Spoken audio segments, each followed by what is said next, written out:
गढ़वाल उत्तरांचल में हिमालय पर्वतों के तल में बसा ऋषिकेश में नीलकंठ महादेव मंदिर प्रमुख पर्यटन स्थल है। नीलकंठ महादेव मंदिर ऋषिकेश के सबसे पूज्य मंदिरों में से एक है। कहा जाता है कि भगवान शिव ने इसी स्थान पर समुद्र मंथन से निकला विष ग्रहण किया था। उसी समय उनकी पत्नी पार्वती ने उनका गला दबाया, जिससे कि विष उनके पेट तक नहीं पहुंच पाया। इस तरह विष उनके गले में बना रहा। विष पान के बाद विष के प्रभाव से उनका गला नीला पड़ गया था। गला नीला पड़ने के कारण ही उन्हें नीलकंठ नाम से जाना गया था। अत्यंत प्रभावशाली यह मंदिर भगवान शिव को समर्पित है। मंदिर परिसर में पानी का एक झरना है, जहां भक्तगण मंदिर के दर्शन करने से पहले स्नान करते हैं। इस मंदिर से जुड़े एक और मान्यता के बारे में मैं आपसे जिक्र करता हूँ। वैसे तो शिव मंदिरों के 12 ज्योतिर्लिंग की चर्चा की जाती है, लेकिन शिव भक्तों के लिए नीलकंठ महादेव का महत्व कुछ अलग ही है। नीलकंठ महादेव वह स्थल है जहां समुद्र मंथन का हलाहल पीने के बाद शिव वर्षों तक आराम करते रहे। बाद में देवताओं के आग्रह पे वे कैलाश पर्वत पर वापस गए। वास्तव में समुद्र मंथन का गरल पीने के बाद शिव का कंठ नीला हो गया था। कई सालों तक ऋषिकेश की एक चोटी पर आराम करने के बाद शिव अपने गले से विष को दूर कर पाए। विष से शिव का माथा गर्म हो चुका था। देवताओं ने शीतलता प्रदान करने के लिए शिव के माथे पर जल अर्पित किया। तभी से उनको जल अर्पित करने की परंपरा चली आ रही थी। अब आप यहाँ के खूबसूरत नज़ारों का लुत्फ उठाएं और आनंद लें।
जाए यहाँ पहुँचने वाले अन्य रास्तों या साधनों की, तो ये ऋषिकेश से 32 किलोमीटर की दूरी पर है, जो कि सड़क मार्ग से काफ़ी अच्छी तरह जुड़ी हुई है।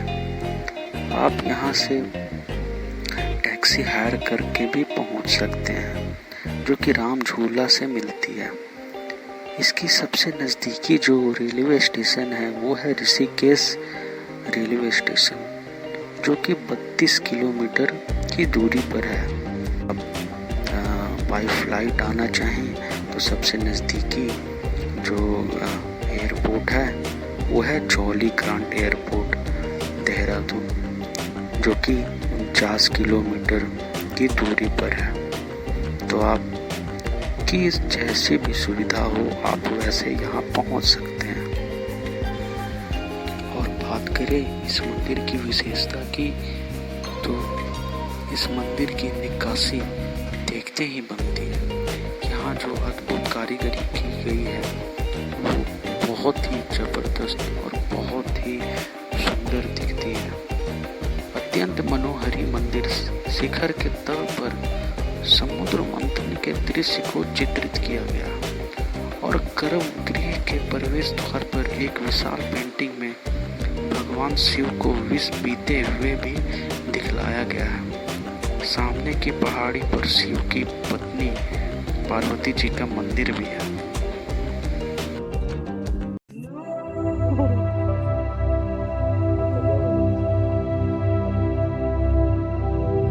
पहली बार हिल लग रहा ना कि कोई फ्लाइट वगैरह से नीचे का नज़ारा नहीं दिखता, जैसे सारा फ्लाइट से जा रहा और नीचे का फोटो ले इस तरह का दिखता नहीं।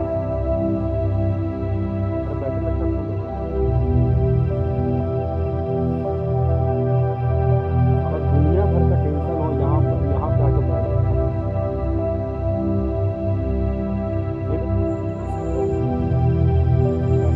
30, 40, 50 हज़ार बस, इससे ज़्यादा नहीं।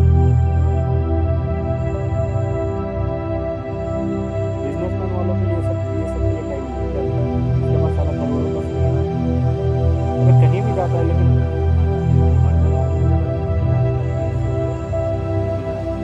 तो उसमें क्या मजा है, इसमें मजा है।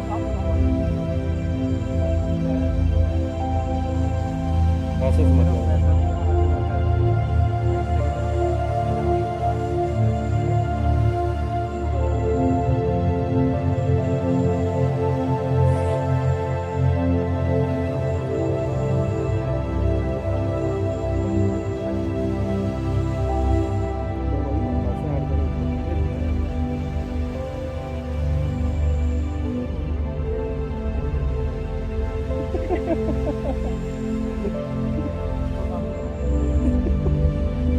अभी नीरज इतना ऊपर चढ़ के उतर गया था, ये मामूली बात है।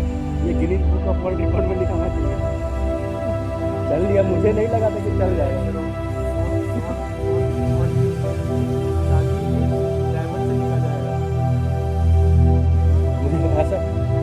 मुझे लग रहा था ना, मुझे डाउट हो रहा था कि साला नीरज कहीं पंचर ना हो जाए। वाह वाह, तो नीरज के लिए सब आम बात है, मामूली बात। देख रहा है मुँह घुमा के बैठा है, देखिए कैसे मुँह घुमा के बैठा है। नीरज के लिए सब नॉर्मल बात है।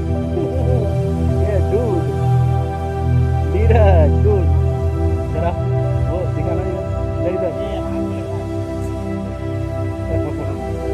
अच्छा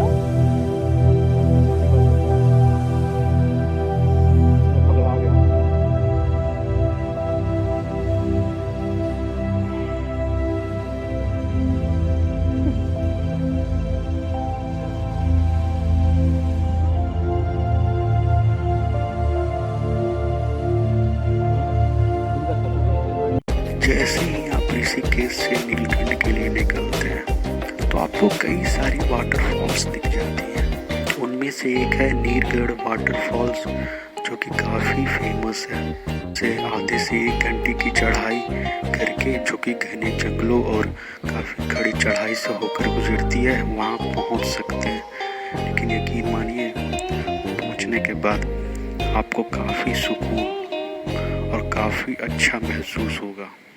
तो आप वहाँ पे ज़रूर जाएं।